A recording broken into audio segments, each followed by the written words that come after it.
ভাই রে ভাই, আমার কপালটা যে কি পরিমাণ ঠাড়া পড়া কপাল সেটা আজকে আমি দেখাবো আপনাদেরকে ভিডিওতে। আজকে আমাদেরকে গাজীপুর নিয়ে যাচ্ছে ছুটি রিসোর্টে পিকনিকের জন্য।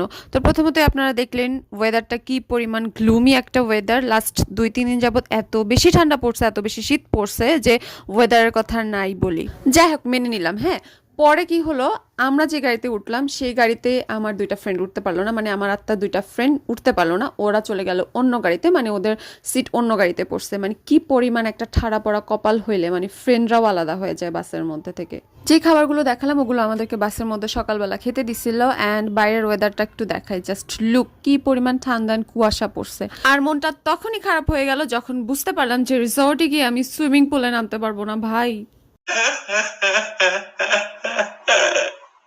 পর্যন্তও ঠিক ছিল, কিন্তু তারপরে কি হয়েছে জানেন, আমাদেরকে অন্য একটা রিসর্টে নিয়ে গেছে, যে নীর রিসর্ট অ্যান্ড রেস্টুরেন্ট সামথিং কিছু একটা ছিল।